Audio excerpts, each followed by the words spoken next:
अब हम आते सेक्शन नंबर 228 के ऊपर। इसमें बोला हुआ है कि अगर आप किसी केस में फॉल्स एविडेंस दे रहे हो या फिर आप फॉल्स एविडेंस को फैब्रिकेट कर रहे हो और इस पर्टिकुलर केस में maximum penalty death death penalty है, उस केस में आपको क्लॉज 1 बोलता है कि इम्प्रिजनमेंट फॉर लाइफ तक की सजा मिल सकती है। यानी आपने एक फॉल्स एविडेंस दिए है, इसके वजह से एक पर्सन बी है, इसको डेथ पेनल्टी भी मिल सकती है उस केस में। तो क्लॉज 1 बोलता है कि लाइफर की मैक्सिमम पनिशमेंट मिल सकती है। लेकिन हमारा क्लॉज 2 क्या बोलता है? क्लॉज 2 यहाँ पे ये बोलता है कि अगर एक्चुअली में एक इनोसेंट पर्सन को यहाँ पे डेथ पेनल्टी मिल जाती है आपके फॉल्स एविडेंस की वजह से। अब यहाँ पे आप देख रहे हो कि जो पर्सन फॉल्स एविडेंस दे रहा है इसको डेथ पेनल्टी भी मिल सकती है और लाइफ इम्प्रिजनमेंट भी इसको मिल सकती है। ओके, तो ये हमारा क्लॉज 2 बोलता है। अब सेक्शन नंबर 2 to 9 के ऊपर हम आते हैं। इसमें बोला हुआ है कि अगर आप एक ऐसे ऑफेंस में, आप एक ऐसे केस में फॉल्स एविडेंस दे रहे हो जिसमें मैक्सिमम पनिशमेंट डेथ पेनल्टी नहीं है, लाइफ इम्प्रिजनमेंट हो सकती है या फिर 7 years तक की मैक्सिमम पनिशमेंट उस ऑफेंस में, उस केस में गिवन है, तो यहाँ पे आपको वही पनिशमेंट मिलेगी जो उस इनोसेंट पर्सन को मिल चुकी है। सपोज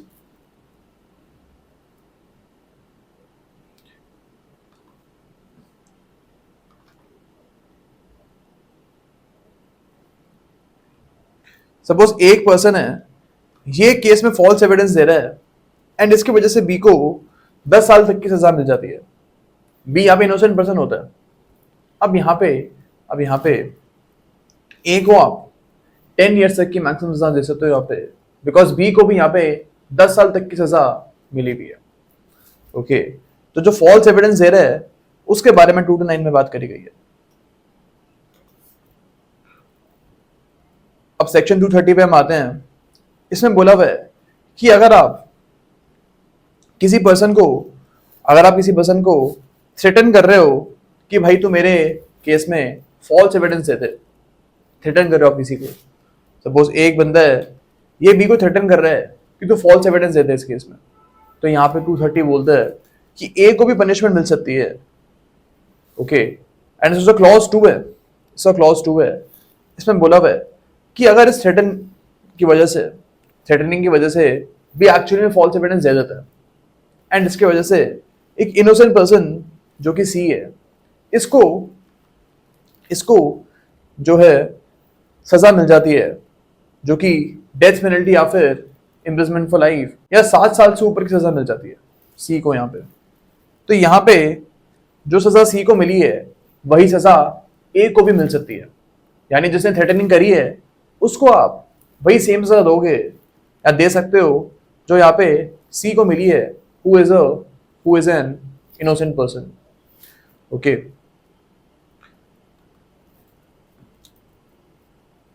अब सेक्शन नंबर 231 के ऊपर हम आते हैं। इसमें लिखा हुआ है कि अगर किसी पर्सन को पता है कि मेरे केस में फॉल्स एविडेंस दिया जा रहा है और वो उसका बेनिफिट उठाता है, इस केस में 231 में उसको पनिशमेंट मिल सकती है। ओके, अब 232 पे हम आते हैं। इसमें लिखा हुआ है कि अगर किसी पर्सन को पता है कि एक फॉल्स सर्टिफिकेट, एक जाली सर्टिफिकेट उसके सामने पेश किया गया है। सपोज एक बंदा है, इसको पता है इसके सामने एक बंदा फॉल्स सर्टिफिकेट लेके आया है और फिर भी ए उसके ऊपर साइन कर देता है। अब एक अथॉरिटी होती है जो कि बहुत पावरफुल अथॉरिटी होती है, अगर वो सर्टिफिकेट पे साइन करेगा तो लोग यही मानेंगे कि वो सर्टिफिकेट जेन्युइन है। इस पोजीशन का फायदा उठाते हुए ए ने वहां पे साइन कर दिया।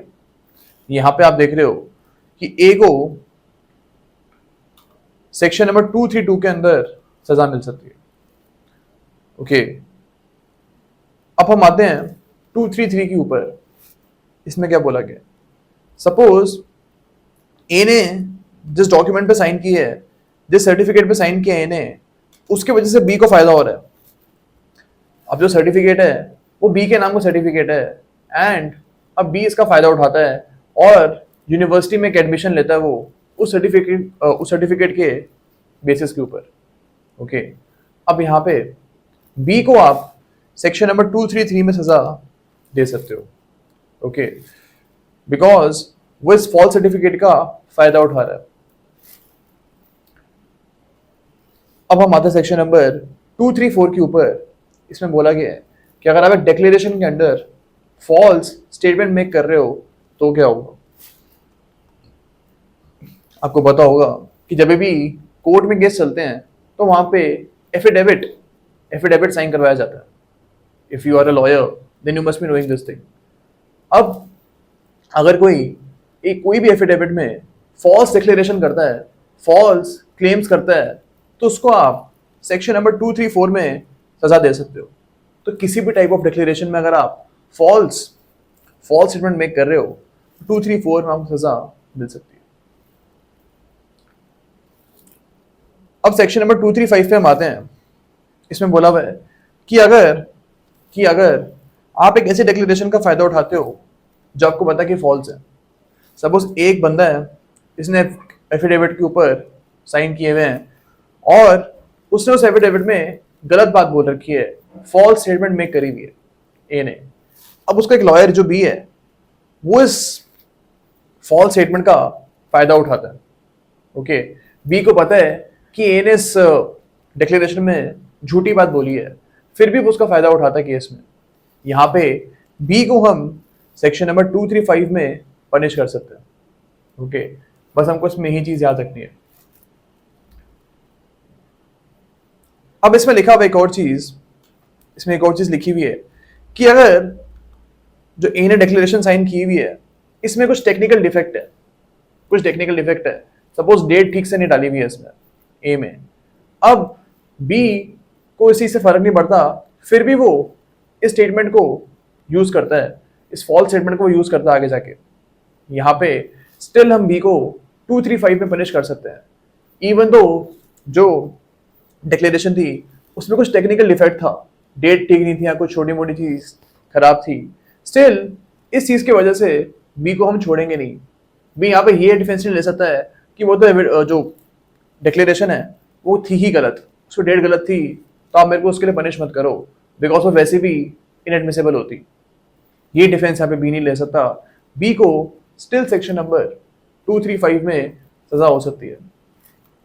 ये हमारा एक्सप्लेनेशन यहाँ पे बोलता है कि कोई टेक्निकल डिफेक्ट का आपको फायदा यहाँ पे नहीं मिलेगा।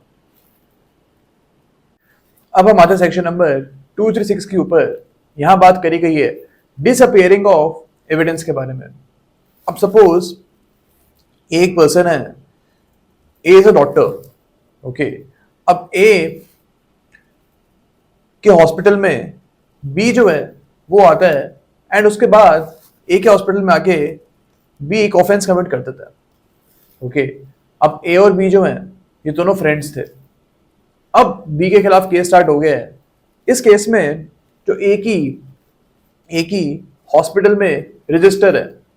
अब हर हॉस्पिटल में कोई भी बंदा आता है तो एक रजिस्टर में उसकी एंट्री होती है। अब ए के हॉस्पिटल में भी ये चीज हुई थी और बी ने एंट्री करी, फिर वो अंदर आया।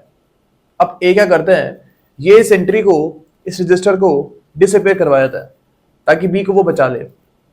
अब यहाँ पे ए को आप डिसअपियरिंग ऑफ एविडेंस के लिए सेक्शन नंबर 236 में पनिश कर सकते हो।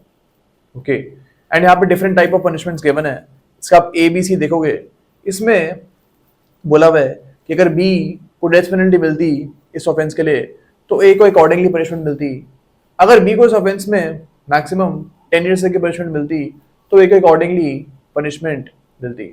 तो यहाँ पे डिफरेंट सर्कमस्टांसेस में डिफरेंट पनिशमेंट्स गिवन है एंड आपको पनिशमेंट्स को एज सच याद करने की जरूरत नहीं है। बस एक कॉन्सेप्ट आपको यहाँ पे याद रखना है कि डिसअपियरिंग ऑफ एविडेंस की जो पनिशमेंट है वो 236 में हमको गिवन है। अब सेक्शन नंबर 237 में हम आते हैं। इसमें बोला हुआ है कि अगर आपको पता है कि एक ऑफेंस कमिट हो चुका है और आप इसकी इंफॉर्मेशन नहीं देते हो तो यहाँ पे 237 में आपको पनिशमेंट मिल सकती है। ओके, एंड जिसका 238 है वो बोलता है कि अगर आपको, आप एक आई विटनेस हो, suppose A is I witness, और इसके सामने एक ऑफेंस कमिट हुआ है जो कि बी ने की है। अब जब कोर्ट की प्रोसीडिंग स्टार्ट होती है तब ए बोलता है कि बी ने नहीं बल्कि सी ने मर्डर कमिट किया है। यहाँ पे ये एक फॉल्स स्टेटमेंट मेक कर रहा है इस पर्टिकुलर ट्रांजैक्शन के ऊपर। यहाँ पे ए को आप ये फॉल्स स्टेटमेंट देने के लिए, फॉल्स इंफॉर्मेशन देने के लिए 238 में पनिश कर सकते हो। अब जिसका एक्सप्लेनेशन है वो ये बोलता है कि अगर सपोज ए टर्की में था और टर्की में एक ऑफेंस सपोज मर्डर का कमिट हो रहा है एंड सपोज बी ने ऑफेंस कमिट किया है और ए बोलता है कि ऑफेंस सी ने कमिट किया है। ओके, यहाँ पे फॉल्स इंफॉर्मेशन जो दे रहा है इसकी सजा ऐसे इंडिया में भी मिल सकती है। तो यही हमारा एक्सप्लेनेशन बोलता है कि अगर ये पर्टिकुलर सेक्शंस में जहाँ पे एक लिस्ट गिवन है, इन पर्टिकुलर सेक्शंस के ऑफेंसेस सपोज इंडिया के बाहर हो रहे हैं एंड यहाँ पे एक फॉल्स एविडेंस दिया जा रहा है तो उसकी सजा इंडिया में भी मिल सकती है। अब सेक्शन नंबर 239 पे हम आते हैं। इसमें बोला हुआ है कि अगर कोई बंदा एक एविडेंस को छुपाता है या फिर डिस्ट्रॉय करता है तो उसकी सजा 239 में मिल सकती है। Okay, suppose A is a person, इसने मर्डर कर दिया एंड इसके बाद जो मर्डर से जिस वेपन से इसने मर्डर किया है, सपोज नाइफ के साथ इसने मर्डर किया है, चाकू के साथ। अब चाकू को ये छुपा रहा है या फिर उसको डिस्ट्रॉय कर रहा है, इसकी सजा ऐसे सेक्शन नंबर 239 में मिल सकती है। ओके, अब सेक्शन नंबर 240 में हम आते हैं। इसमें बात करी गई है फॉल्स पर्सोनेशन के बारे में। अब सपोज एक पर्सन है, ये क्या करता है, कोर्ट में जाता है एंड कोर्ट में बी का केस चल रहा है। अब ए जाता है और कोर्ट के सामने बोलता है कि मैं ही बी हूं, यानी वो बी होता नहीं है लेकिन कोर्ट में ये फॉल्सली अपने आप को इम्पर्सोनेट करता है कि मैं ही बी हूं। यहाँ पे वो क्या करता है कि सारी चीज़ों का कन्फेशन कर देता है ताकि बी को सजा हो जाए। कोर्ट के सामने वो कन्फेशन कर देता है। यहाँ पे ए को हम सेक्शन नंबर 240 में सजा दे सकते हैं because he is not be but still उसने कोर्ट के सामने अपने आप को बी की तरह पेश किया है और उसको सजा दिलवाने की उसने कोशिश करी है। अब सेक्शन 241 पे हम आते हैं।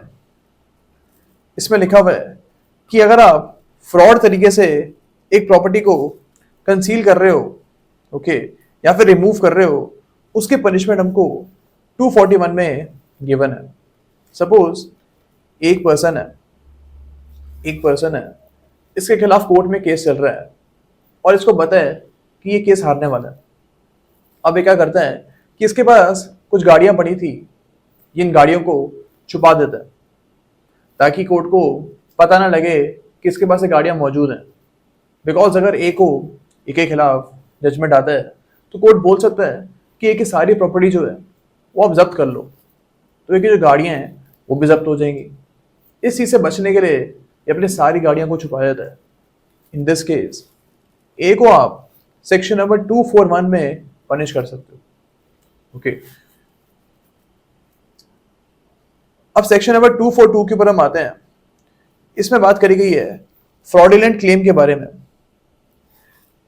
या फ्रॉडुलेंट एक्सेप्टेंस के बारे में। सपोज ए जो है सेम एग्जांपल में अपनी गाड़ियों को बी को ट्रांसफर कर देता है। सपोज उसके पास 4-5 गाड़ियां थी, ये इनको 1 लाख रुपए में बी को दे देता है ताकि अगर 1 लाख जजमेंट आए तो प्रॉपर्टीज जो हैं, जो गाड़ियां हैं इसकी, ये अटैच ना हो पाए। ओके, यहाँ पे बी को आप सजा दे सकते हो बिकॉज बी को पता है कि ए ये प्रॉपर्टी उसको इसलिए ट्रांसफर कर रहा है ताकि ये प्रॉपर्टीज उसके अटैच ना हो और बी फिर भी इनको खरीद लेता है। तो यहाँ पे हम बी को 242 में पनिश कर सकते हैं।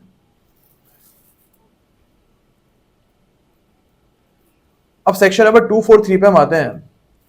इसमें बात करी गई है कि अगर सपोज एक पर्सन है और इसका जो सूट है वो बी के साथ चल रहा है, अब ए को पता है कि वो केस हारने वाला है, he knows this thing। तो ये क्या करता है कि वो सी को बोलता है कि तू मेरे ऊपर एक झूठा केस कर दे, एक झूठा केस कर दे और मैं उसको एडमिट कर लूंगा। ऐसा ही होता है, सी ए के ऊपर एक 10 लाख रुपए का झूठा केस कर देता है और ये बोलता है कि हाँ मैं पैसे देने के लिए तैयार हूँ और एडमिशन वो कर लेता है। यहाँ पे ए और सी दोस्त होते हैं एंड ये झूठा केस सी ने ए के ऊपर किया। अब इसका ये नतीजा होगा कि इस केस में कोर्ट ए को बोलेगी कि 10 लाख रुपए आप सी को दो, ए दे देगा। अब इसके बाद जो बी वाला केस है उस केस में भी ए के खिलाफ जजमेंट आएगा, लेकिन कोर्ट पैसा ए से निकलवा ही नहीं सकता बिकॉज सारे का सारा पैसा वो पहले ही सी को दे चुका है उस पर्टिकुलर केस में जो सी ने ए के ऊपर किया था। यहाँ पे एक ए जो है इसने अपने ऊपर एक झूठी डिग्री सफर करवाई है ताकि आगे जाके ये बोल दे कि मेरे पास तो पैसे ही नहीं है बी वाले केस में देने के लिए। ओके, तो यहाँ पे आप ए को पनिश कर सकते हो 243 के अंडर बिकॉज ए और सी के बीच में एग्रीमेंट था कि जो भी पैसा उसको मिल रहा है सी को 10 लाख रुपए मिल रहा है ना ए की तरफ से, तो इसका आधा पैसा वो ए को दे देगा। तो ए को तो यहाँ पे फायदा ही हो रहा है, उसको बी को भी पैसे देने नहीं पड़ रहे हैं एंड सी को जो उसने 10 लाख रुपए दिए हैं उसमें से भी उसको 5 लाख रुपीज मिल रहे हैं। ओके, अब सेक्शन नंबर 244 पे हम आते हैं। इसमें बात करी गई है dishonestly making false claim in court के बारे में। अब सपोज एक केस चल रहा है जिसमें ए ने एक झूठा क्लेम किया है। ए को पता है कि बी से इसको कोई पैसे नहीं लेने हैं, फिर भी ये कोर्ट में बोलता है कि मेरे को बी से 1 करोड़ रुपए लेने हैं। तो यहाँ पे ये कोर्ट का टाइम वेस्ट करने के लिए और बी को फंसाने के लिए ये क्लेम कर रहा है। तो सेक्शन नंबर 244 में उसको पनिशमेंट यहाँ पे मिल सकती है। ओके, अब सेक्शन नंबर 255 पे हम आते हैं। इसमें लिखा हुआ है कि सपोज ए को पता था कि बी उसे सिर्फ और सिर्फ 10 लाख रुपए वो करता है, यानी बी को सिर्फ 10 लाख रुपए ही ए को देने थे, लेकिन स्टिल ए बी के ऊपर 10 करोड़ रुपए का केस कर देता है और झूठी एविडेंस लगा के केस वो जीत भी जाता है। यहाँ पे कोर्ट अगर बी को 10 करोड़ रुपीज देने के लिए बोलेगा तो इनजस्टिस होगा and that is why section number 245 में यहाँ पे ए को पनिशमेंट मिल सकती है बिकॉज उसने एक ऐसी डिग्री का अमाउंट कोर्ट से निकलवाया है जो एक्चुअली में बी उसको वो करता भी नहीं था। ओके, तो ये पर्टिकुलर सिनेरियो के बारे में 245 हमारा बात करता है। ओके, अब हमारा सेक्शन नंबर 246 के ऊपर इसमें बात करी गई है false charge of offence made intent to injure, यानी कि इसमें बोला गया है कि अगर आप एक बंदे के ऊपर झूठा क्लेम करते हो, झूठा चार्ज लगाने की कोशिश करते हो, सपोज ए बोलता है कोर्ट में कि बी ने उसके साथ रेप कमिट किया, यहाँ पे A is actually putting a false charge on B, B ने ऐसा कुछ नहीं किया था फिर भी ए ऐसा बोल रहा है कोर्ट में। तो यहाँ पे सेक्शन नंबर 246 में ए को पनिशमेंट मिल सकती है।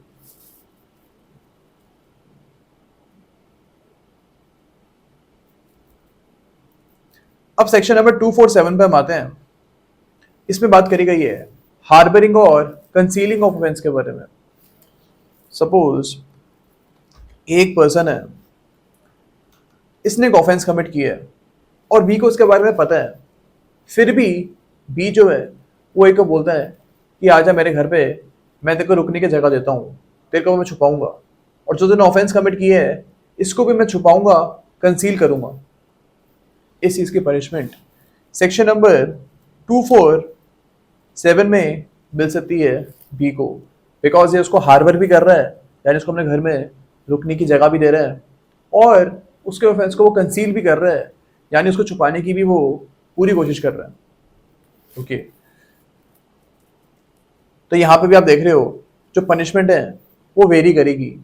अगर ए ने कोई ऐसा ऑफेंस किया है जिसकी डेथ पेनल्टी उसको मिलती या मिल सकती थी, तो यहाँ पे बी को आप मैक्सिमम 5 years तक की पनिशमेंट दे सकते हो बिकॉज उसने ए को हार्बर किया है या फिर उसके क्राइम को उसने छुपाने की कोशिश करी है।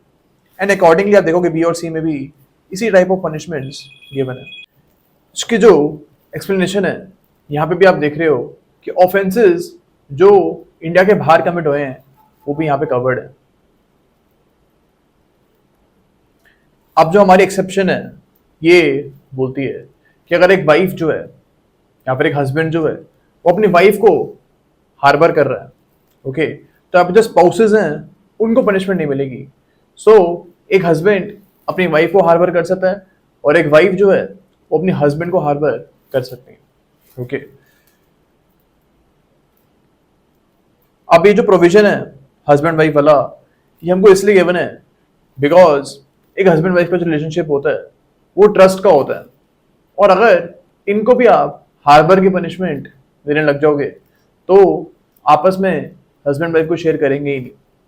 And that is why to actually protect the sanctity of marriage ये प्रोविजन हमें गिवन है।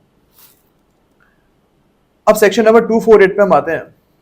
इसमें बोला गया है कि अगर कोई भी पर्सन गिफ्ट लेता है, ओके, या कोई भी इनाम लेता है to actually screen the offender, एक ऑफेंडर को बचाने के लिए कोई कुछ पैसे वगैरह लेता है या गिफ्ट लेता है तो उसके पनिशमेंट सेक्शन नंबर 248 में हमें गिवन है, ओके। एंड यहां पे आप देख रहे हो कि अटेम्प्ट ऑफ टेकिंग ग्रेटिफिकेशन वो भी गिवन है। सपोज ए ने बी को बोला है कि हाँ मैं तेरे को पैसे दूंगा तो मेरे को बचा लियो। अब यहाँ पे ए ने पैसे देने का अटेम्प्ट किया है लेकिन एक्चुअली में दिया नहीं अभी, स्टिल यहाँ पे हम बी को पनिश कर सकते हैं, ओके।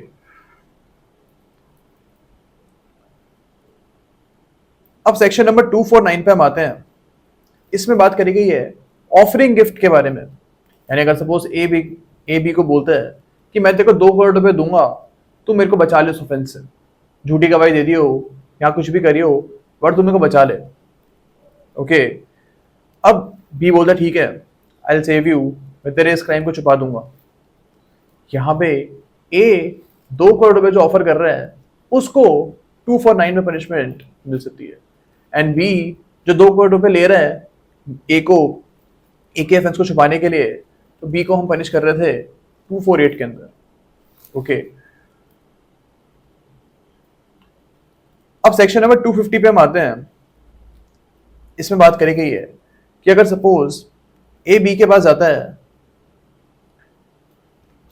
और ये बी को बोलता है कि आप मेरे को जो एक मेरी प्रॉपर्टी चोरी हुई है उसको ढूंढवाने में आप मेरी हेल्प करो, एंड जो ऑफेंडर है जिसने उस प्रॉपर्टी को चुराया है उसको ढूंढवाने में आप मेरी हेल्प करो। बी बोलता है ठीक है मैं तेरी हेल्प करूंगा और वो ऐसे कुछ पैसे ले लेता है। अब यहाँ पे अगर बी ने पूरी कोशिश नहीं करी है उस ऑफेंडर को पकड़ने की, जो चोर है उसको पकड़ने की पूरी कोशिश बी ने नहीं करी है तो सेक्शन नंबर 250 में बी को आप पनिश कर सकते हो, ओके। यहाँ पे आपको याद रखना है कि बी के एफर्ट के बारे में बात हो रही है, ओके।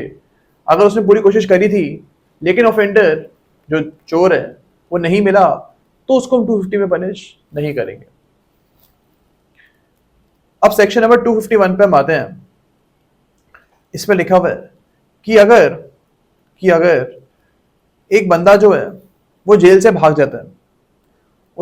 जाता है और उसको कोई बंदा अपने घर में रुकने की जगह देता है, यानी हार्बरिंग का ऑफेंस वो कमिट करता है तो उसकी पनिशमेंट 251 में गिवन है। यानी कि जो ये बंदा इस भगौड़े प्रिजनर को जो जेल से भाग गया है, जो बंदा इसको अपने घर में रुकने की जगह दे रहा है, इसको पनिशमेंट 251 में मिल सकती है। एंड ऑब्वियसली जो ये पर्सन अपने घर में रुकने की जगह दे रहा है इसको पता होना चाहिए कि ये बंदा जेल से भागा हुआ है। अगर उसको नहीं पता था तो उसको हम पनिशमेंट नहीं देंगे। एंड ऑब्वियसली जो उसका एक्सेप्शन है जो हर बार हम देख रहे हैं, जहां पे भी हार्बर का प्रोविजन आ रहा है, जो एक्सेप्शन है हर जगह पे गिवन है हस्बैंड वाइफ वाला, तो यहाँ पे भी वही चीज के बारे में बात करी गई है कि स्पाउसेस को हार्बरिंग की पनिशमेंट नहीं मिल सकती है। अब सेक्शन नंबर 252 पे हम आते हैं। इसमें बोला हुआ है कि अगर एक पर्सन ने रॉबरी कमिट करी है या डकैती कमिट करी है एंड उसके बाद क्या हो रहा है, कोई बंदा इनको पनिशमेंट से बचाने के लिए इनके क्राइम को छुपाता है, ओके, इसकी पनिशमेंट 252 में गिवन है। सपोज ए बी सी ने रॉबरी कमिट करी है एंड हमको आगे जाके देखेंगे हम कि अगर डकैती कमिट करनी है तो मिनिमम 5 लोग होने चाहिए, तो रॉबरी जो है फिर डकैती में बदल जाएगी। ओके, अब होगा क्या, ए बी सी ने रॉबरी कमिट करी है एंड इसके बाद ये डी के पास जाते हैं और डी को बोलते हैं कि हमारे इस क्राइम को छुपा दे। यहाँ पे डी एग्री करते हैं कि हाँ, I will actually conceal your crime. Okay, और डी जो है ए बी सी को हार्बर भी करता है, उनको अपने घर में रुकवाता भी है। अब यहाँ पे डी को आप सेक्शन नंबर 252 में जो है पनिश कर सकते हो। ओके, तो यहाँ पे भी आप देख रहे हो हार्बरिंग का एंगल आ रहा है और जो उसका एक्सेप्शन है वहां पे भी स्पाउसेस वाला जो पार्ट है वो आ रहा है। स्पाउसेस को हार्बरिंग की पनिशमेंट नहीं मिलेगी। अब सेक्शन नंबर 253 पे हम आते हैं। इसमें बोला हुआ है कि अगर एक पब्लिक सर्वेंट किसी भी पर्सन को बचाता है, यानी एक पब्लिक सर्वेंट को पता है कि सपोज ए ने मर्डर कमिट किया है लेकिन वो उसके खिलाफ एफआईआर नोट ही नहीं कर रहा है, मगर उसको पता है कि एफआईआर एक बार दर्ज हो गई तो ए को अरेस्ट करना पड़ेगा। यहाँ पे जानबूझ के जो वो एफआईआर रिकॉर्ड नहीं कर रहा है उसकी पनिशमेंट सेक्शन नंबर 253 में इस पब्लिक सर्वेंट को मिल सकती है। तो आपको याद रखना है कि सिर्फ जो सरकारी नौकर है, पब्लिक सर्वेंट्स जो हैं, उन्हीं को आप 253 में पनिश कर सकते हो।